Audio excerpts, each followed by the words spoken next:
Detective Carnby, where did you go? I was just talking to Dr. Gray. You disappeared.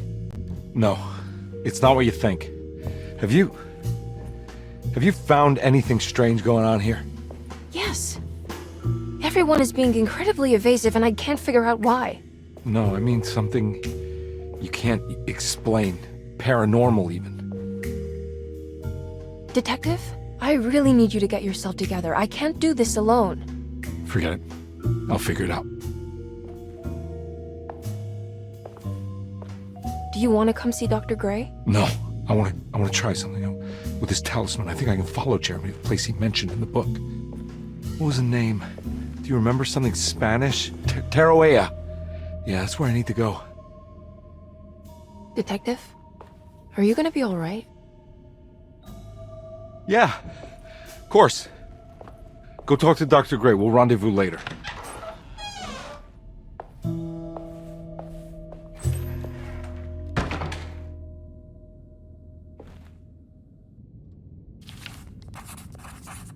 This talisman brought me back from the French Quarter in the blink of an eye. If Jeremy can travel so easily, then he could be hiding anywhere, even Teroea. If he can do it, so can I. I just need to figure out how the talisman works.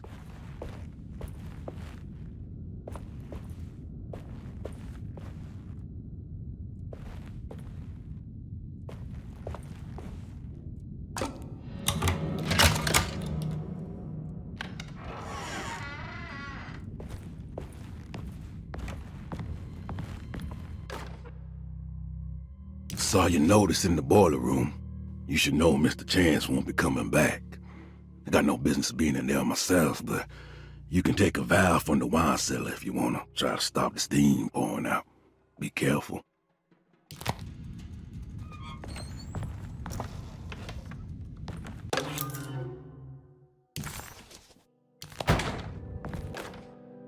Dr. Elmore Lee Gray is Derceto's chief doctor. Accounting and all administrative work is handled by me, Paul Waits. Magdalena Thompson, or Mags, is responsible for the household. Jean-Baptiste and Charlotte Tabois are responsible for keeping the guests' medical regimens in check. Finally, Jack Chance is our gardener, who can occasionally be seen in the conservatory, but is for the most part busy outside. There are currently 6 guests at Derceto. Malcolm McCarthy and Ruth Tallant reside on the first floor. Jeremy Hartwood, Elisabetta Perosi, Grace Saunders, and of course Cassandra Beauregard live on the second floor.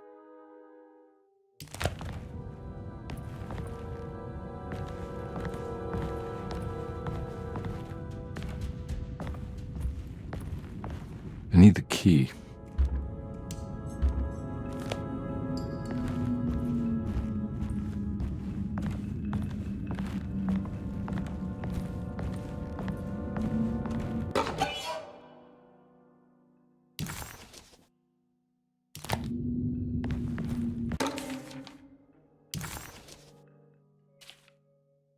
Cassandra Beauregard, the beloved author. Very exciting, isn't it? What do you want to put down for reason for admission? What her agent told us. Cassandra suffers from writer's block and needs to finish her moving picture script before the end of June. Mr. Chardot suggests Cassandra's heavy use of barbiturates is holding her back and risks ruining her career. And how should we summarize her personal history? Let's keep it short. Cassandra Beauregard is a beloved crime author who managed to pull herself out of poverty and into stardom. 5 years ago, she tried killing herself by jumping off a balcony. The incident left her a cripple and now relies heavily on her wheelchair. And for diagnostic impressions? Cassandra suffers chronic back pain following her suicide attempt. She self-administers morphine to keep herself ambulant, but has become addicted and the desired effect is now lost. The drug abuse clouds her mind, and she is unable to focus on real life. To save herself from this insight, she instead makes up stories to fill out the gaps in her own thought process, resembling the Korsakoff syndrome. Oh, bravo, Doctor. How will you treat her? First of all, she needs to be weaned from her drug addiction, and hopefully it will resolve her compulsive lying. Then look into permanently numbing her pain in her back through surgery. Finally, deal with her suicidal thoughts. Fantastic. With such a short time before June, I really hope she gets better soon. We will do what we can. Grace Saunders, 11 years old. Reason for admission? The mother insists on strict supervision by a proper gentleman to avoid further perversion of Grace's adolescence. Personal history? Grace's family possesses modest wealth and status. Her childhood seems ordinary, spending most of her time with private teachers and family friends. Grace's father recently passed away, leaving her mother the sole caregiver. And diagnostic impressions? Grace has trouble dealing with her father's death. She is willingly suppressing her feelings on the matter and isn't properly acknowledging the trauma she suffered. Any planned treatment? Grace needs nothing out of the ordinary. She simply needs parental guidance. Eventually, we can work on her feelings toward her father. Thank you, Doctor. I'll finish the paperwork and get her installed. Malcolm McCarthy, 54 years of age. Reason for admission? McCarthy admitted himself to Derceto, stating simply that he needs some damn rest. And personal history? McCarthy claims he used to work as a lawyer in Baton Rouge, but says he can't go into details because of some legal dispute. His background remains largely a mystery, except for the occasional clue that he drops in conversation. Huh. And diagnostic impressions? McCarthy is an anxious man and an alcoholic. He often tells half-truths due to some deep-seated inability to trust other people. And how will you treat that? McCarthy will take some time to open up. Spending time with Jack's dog or the child should be good for him. Their harmless nature will help build his sense of trust. Thank you, Doctor. Elisabetta Perosi, 33 years old? What should I put down as reason for admission? Well, Perosi broke into Derceto and was found wandering the grand parlor. She was confused and suffered partial amnesia. She insisted she belonged here and offered to pay for her stay. Right. What do you make of her story? Perosi claims to have been a member of the Astarte artist colony some 20 years ago, a claim that seems contrafactual due to her young age. She looks to be and even thinks she is 33 years of age. That would make her a child at the time. It seems fair to say that Perosi's story is untrue, deliberately so or not. Diagnostic impressions? Do you have anything? Perosi's story is peculiar because she retracted her story about the artist colony. She no longer claims to be the same person as Elisabetta Perosi. However, my staff's research has confirmed there was a Perosi at that time who was in her early 30s. I suppose this case will take some time to investigate. How will you go about it? I wanted to contact the real Perosi, but it seems the whole colony disappeared one night, September 29th, 1915, during a hurricane. I will have to take it slow and figure out what this spell of impersonation could have been. Oh, I'm sure it will all clear up eventually. Thank you, Doctor. Ruth Talon, 29 years of age. Reason for admission? Ruth's father wishes that his daughter be removed from New Orleans nightlife for the foreseeable future. He fears that her overly free spirit is tarnishing the family's reputation. Sounds simple enough. Personal history? Ruth comes from considerable wealth. Her family owns several hotels and restaurants. Unlike the rest of the family, her sense of adventure has taken her around the world, including France during the Great War as a photojournalist. The last decade, she has provoked many rumors of being a debauched flapper, bordering on nymphomania. And diagnostic impressions? Despite her father's frivolous reasons for her to be admitted, Ruth does seem to provide an interesting case. She is refreshingly open and doesn't shy away from talking about her life during the war or her continuous celebration after returning to the States. She is admittedly a sexual deviant and feels no remorse. And her treatment plan? Simply staying at Derceto should do wonders for Ruth. If not, at least for her family's reputation. Ruth doesn't need to change, but with therapy I might be able to share with her some sympathy towards her family.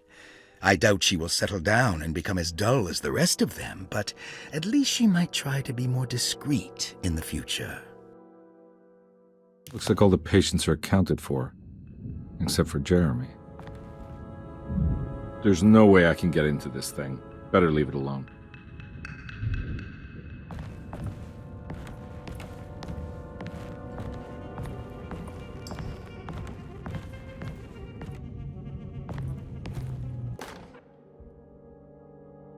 Paul, you're right about the plates on the boiler and the clock. They have been sabotaged, and I think I know who did it. They have something to do with Jeremy's episodes and how he seems to disappear at night. Right now, it's important that you keep an eye out for any of the pieces. I want to find out if I can repair the plates. Let me know if you find any of them. Lottie. Tell Lottie to take a look at the well in the kitchen garden.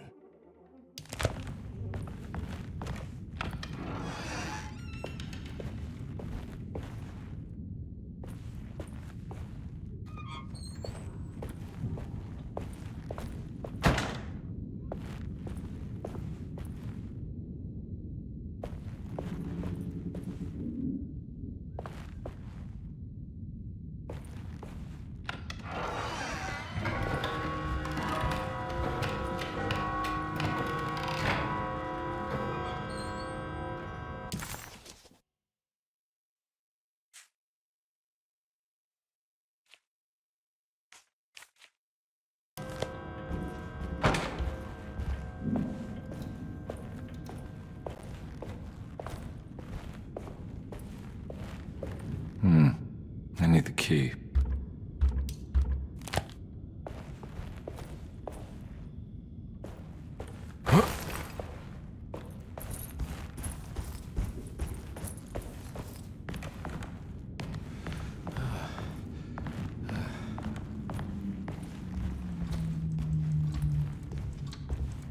Oh.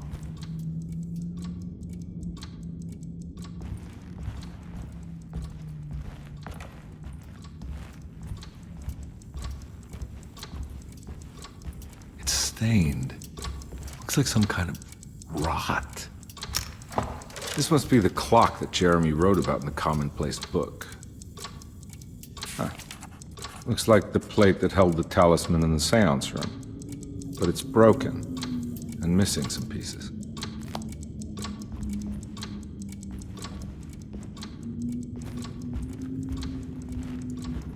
I need the key.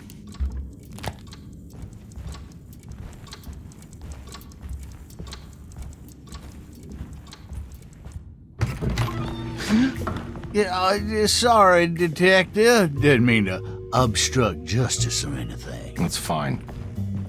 You know, I'm kind of busy with my own case of a missing person. I was wondering if you've seen Grace, girl about yay high? I can't say that I have.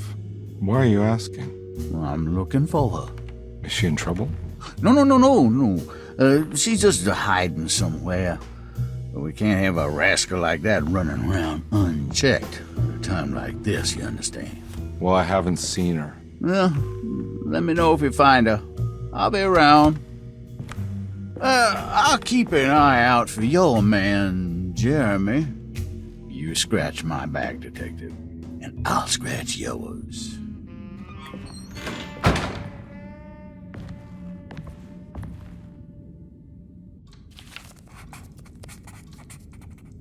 McCarthy reminded Detective Carnby of an old barfly he used to know.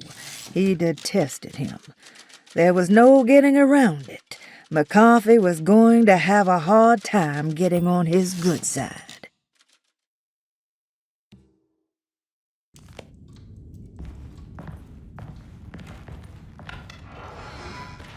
Looks like everything's back to normal here.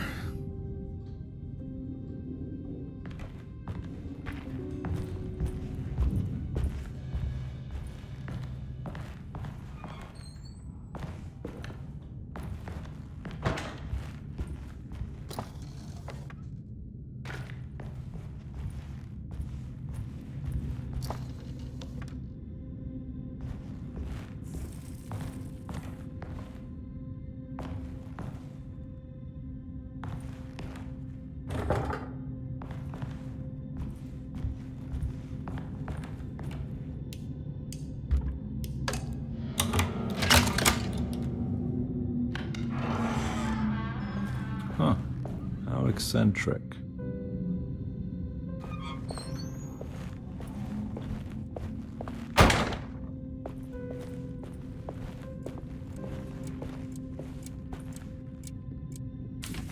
The Astarte Artist Colony. I remember hearing about their disappearance. Must have been 15 years or more now.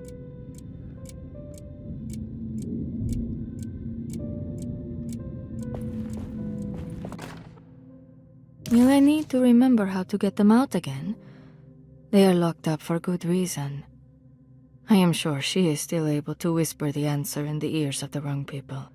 But not for long. I will see her burned soon enough. That black goat will be sacrificed to put an end to it all. Then it will all be over. No more Derceto, and sadly, no Astarte. Those good pirates of Pontchartrain.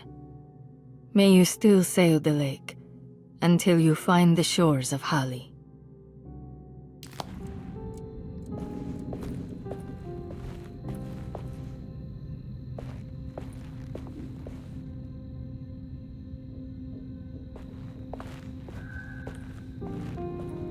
What are these symbols? Looks like alchemy, or star constellations.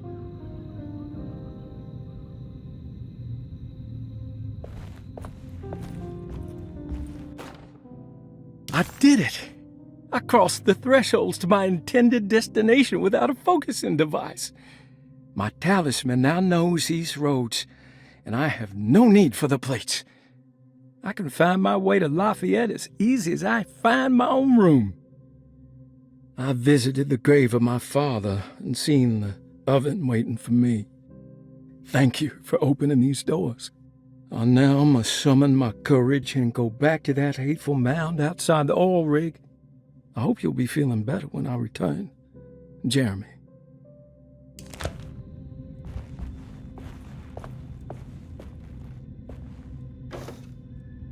These paintings got some grim-looking rot on them.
Got it.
Detective Carnby had a hard time understanding what had happened.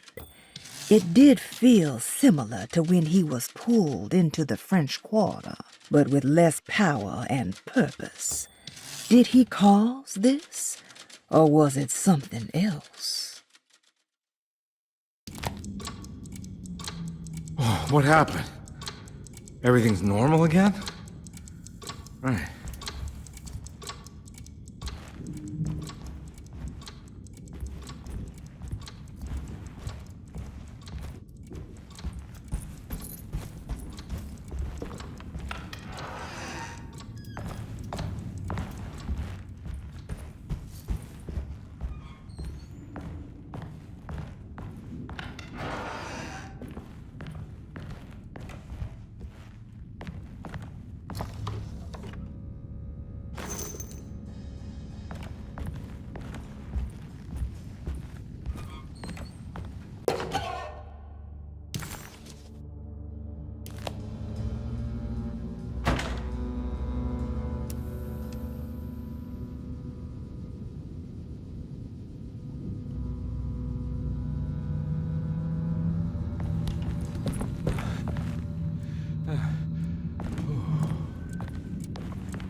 Lost Plantations of Louisiana, Thierry Briclot, 1917.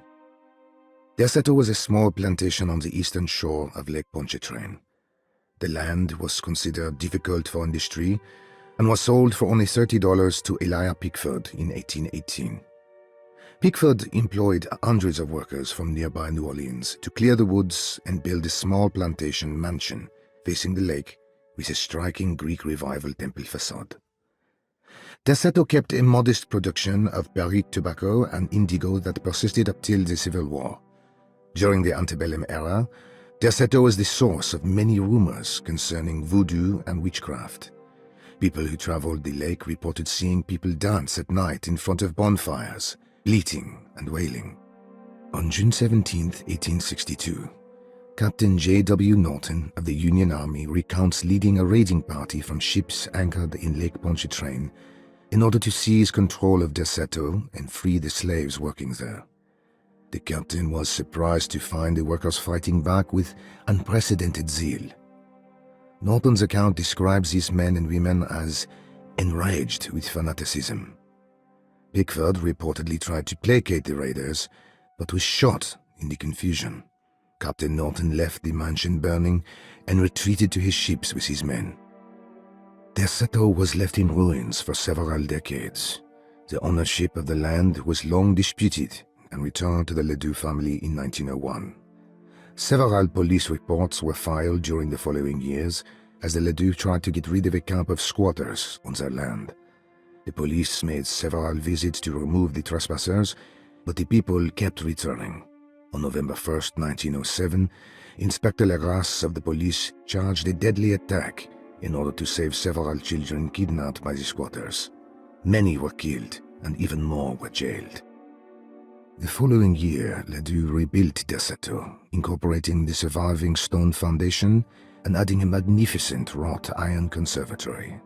The farmland had been reclaimed by the surrounding woods, so it was no longer profitable to use as a plantation.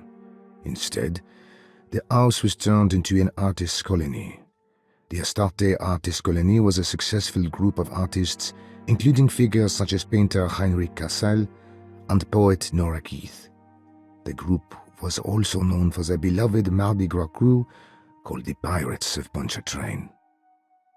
On September 29, 1915, a tropical hurricane tore through Louisiana, causing Lake Pontchartrain to flood New Orleans.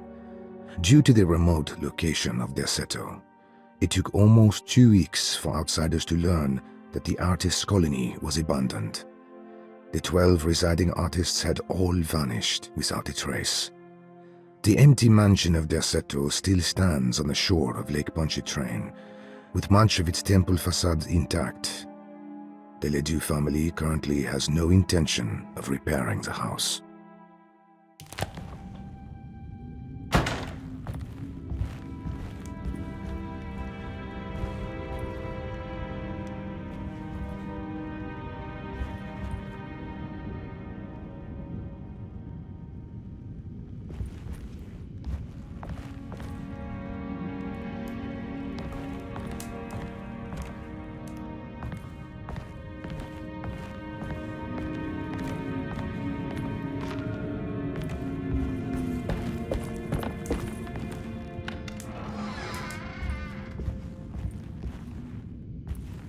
Ooh.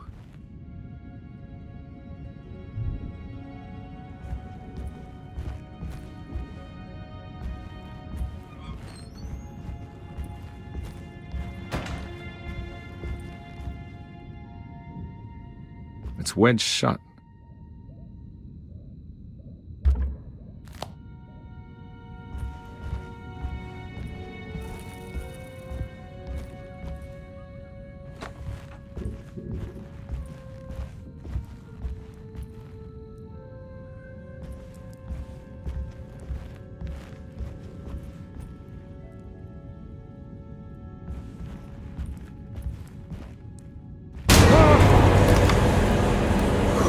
Not again.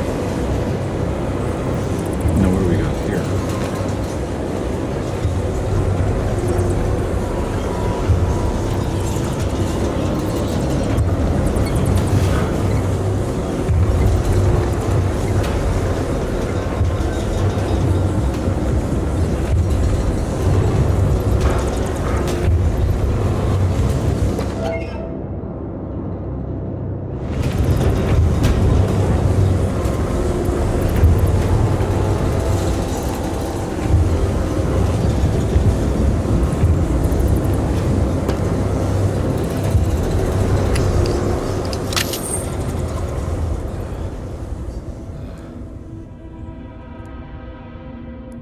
What the hell is going on?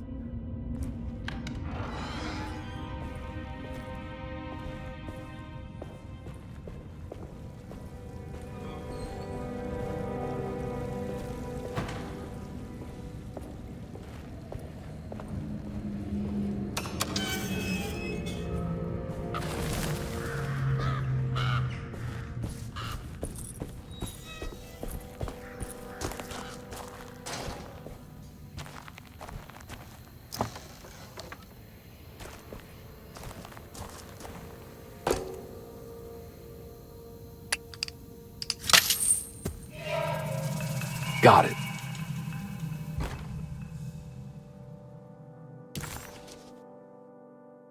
Nice.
I think I've seen this somewhere.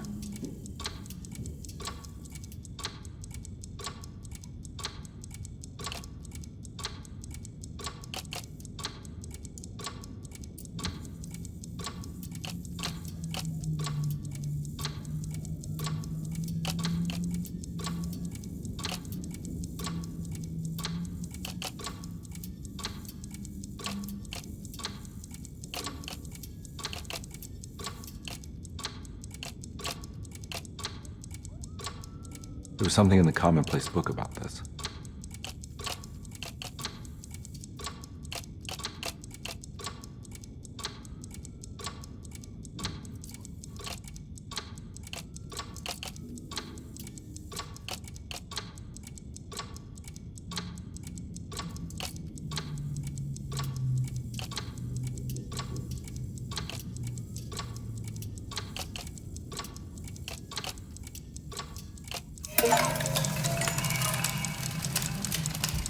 I think the clock broke, or maybe it just stopped at a very precise place.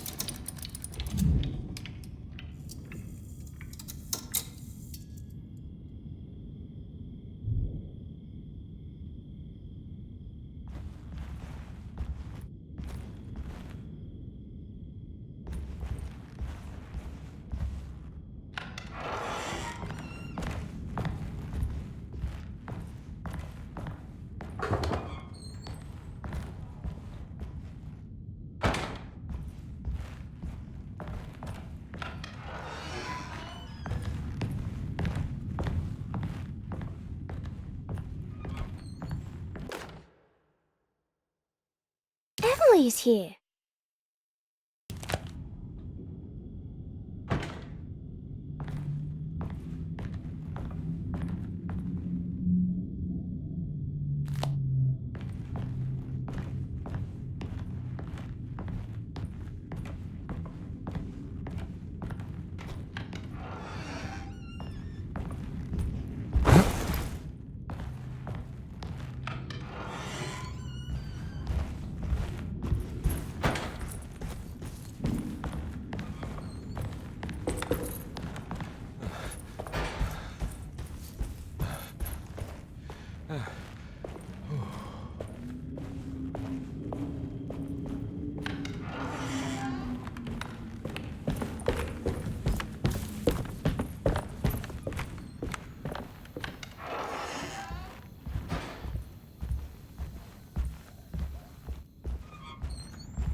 It's wedged shut.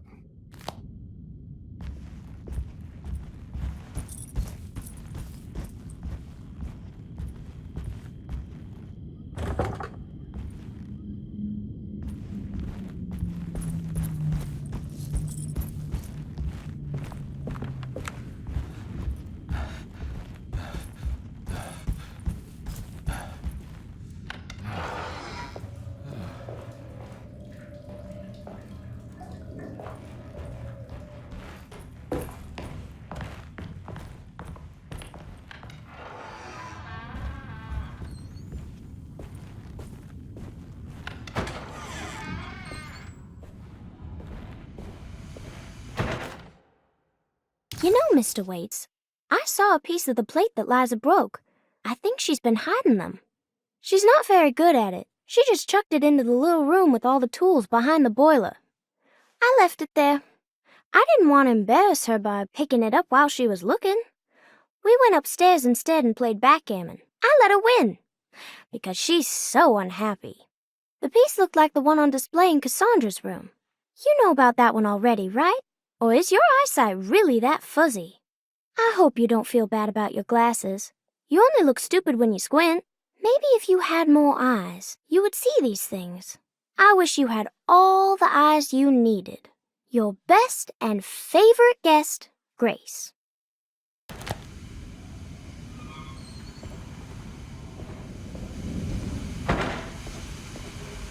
It's another plate for the talisman. Like the other one, it's broken and missing some pieces.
What are you doing in my kitchen?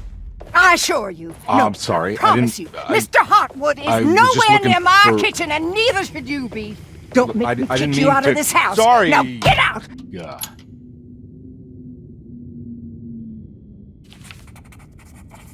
Carnby was in shock, but also a little embarrassed. The housekeeper was furious to find him searching through the kitchen and had run him out of the room. There was something strange going on with her, but it didn't feel connected to the case, so he decided to stay out of her way.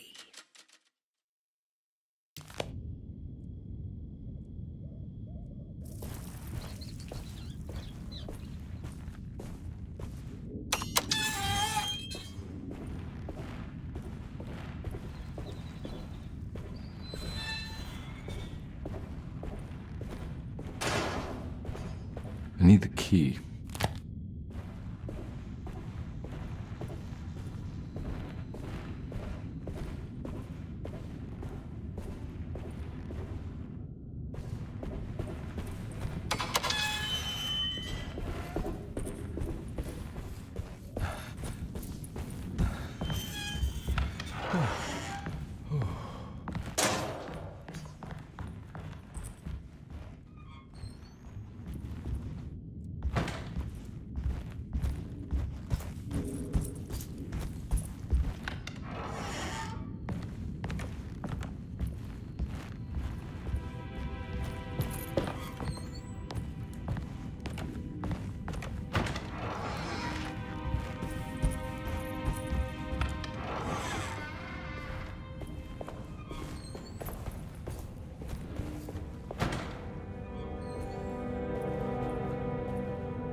There's no way I can get into this thing. Better leave it alone.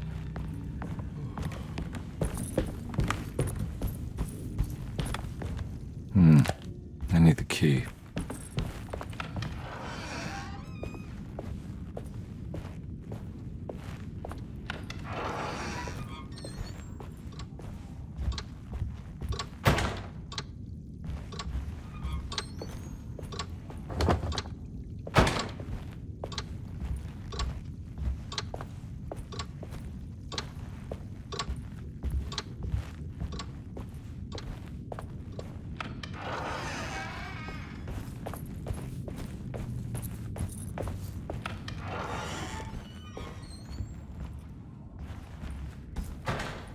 I'm not gonna walk out of this now. I need to help Emily save her uncle.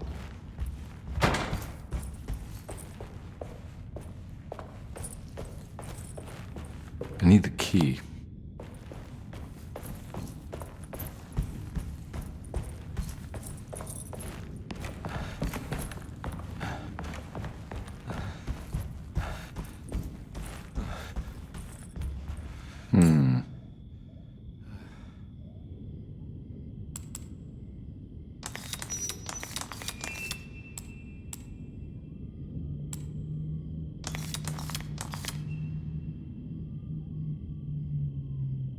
There's a picture in the black glass. It's showing me something. It's the hallway outside Jeremy's room.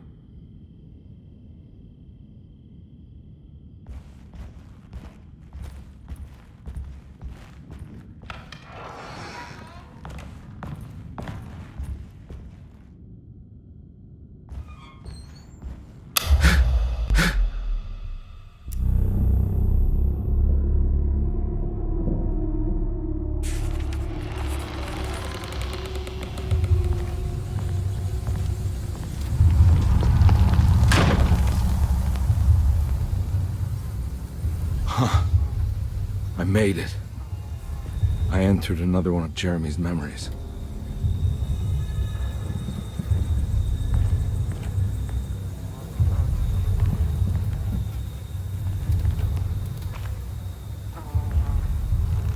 Ugh.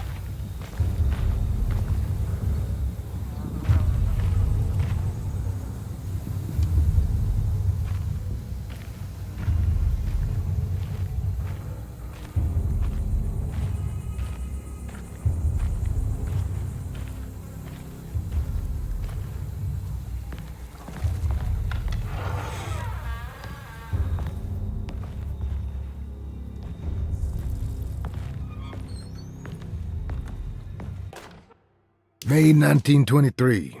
Monday. All okay. Ready for delivery. Maintenance. Oil pump must be serviced. Any tampering causes large spills unless properly forestalled. Tuesday. Shipment delayed but delivered. Maintenance. Service bridge close to broken. Wednesday. Prospectors reluctantly agreed to show the burial mound to Mr. Hotwood, a painter, who read about our finds in the papers.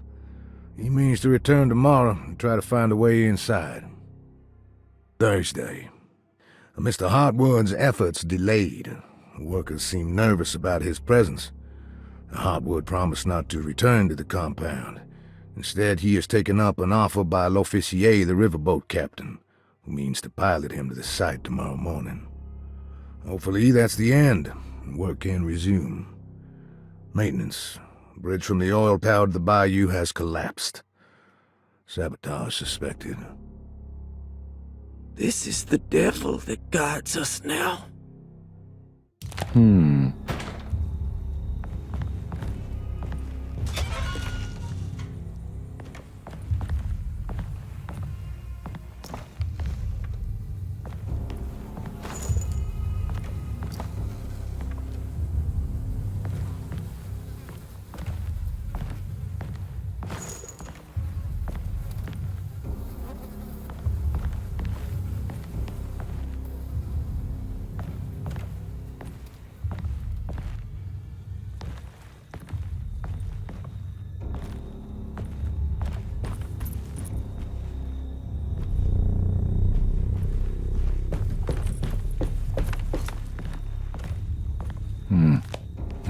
key.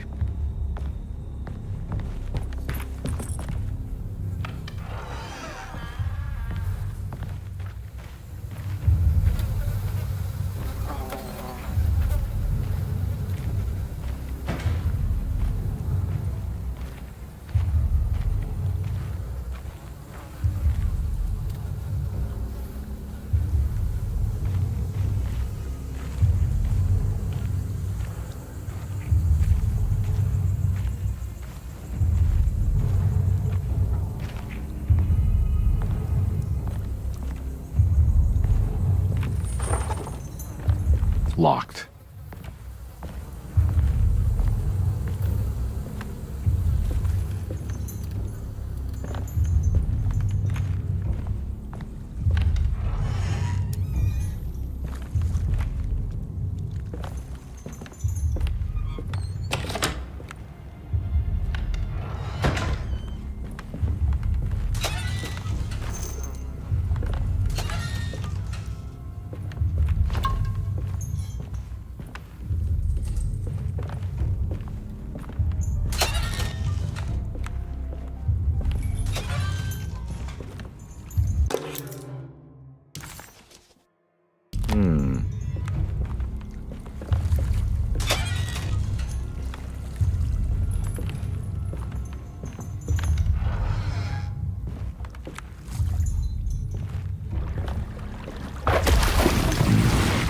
There's something missing.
Got it.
Okay.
Pretty weak. I just need something to break it.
side.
All right.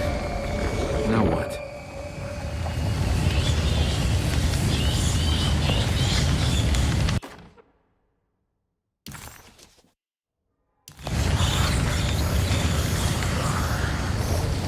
Yeah, come on, Carnby. Wouldn't you rather fall to your death than go up in flames?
It's the hateful mound Jeremy talked about in his book.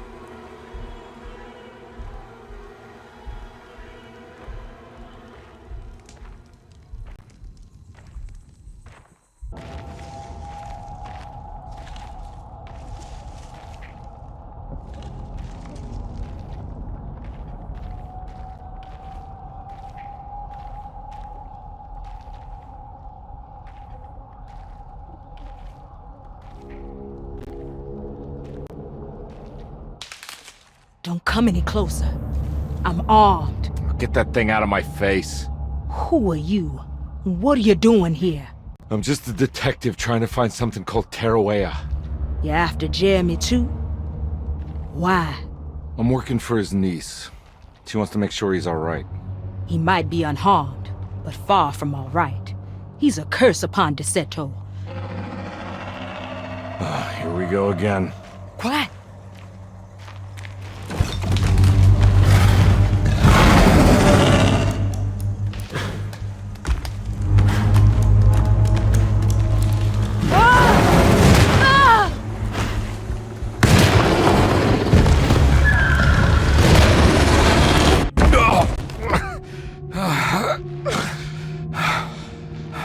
Oh, Christ in heaven.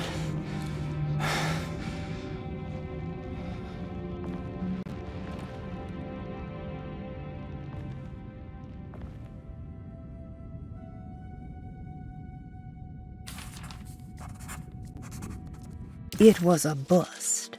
The oil rig and the hateful mound led him nowhere closer to finding Jeremy.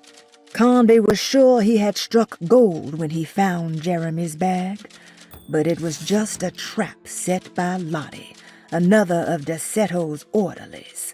Things got out of hand real quick, but somehow Carnby managed to find his way back to Derceto none the wiser. At least it was one item off his list. Now he had to figure out what to do with the boiler.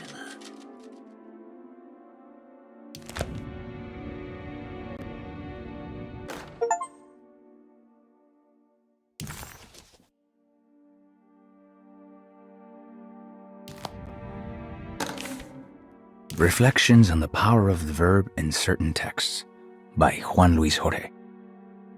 To act is in itself divine. Even the slightest movement of our hand is evidence of our soul in motion. Yet our free will is so easily overwhelmed by the dullness of everyday life.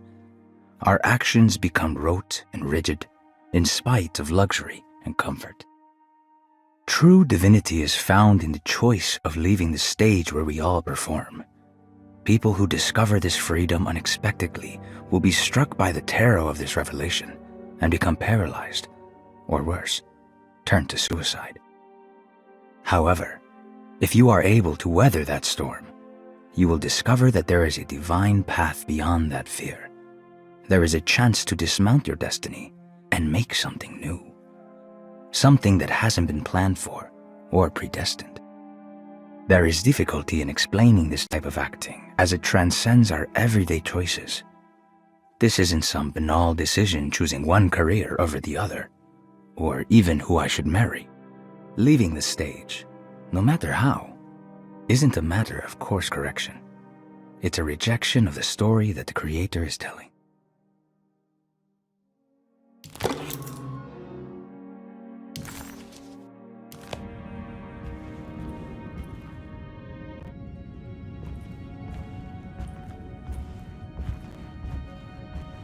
It's wedged shut.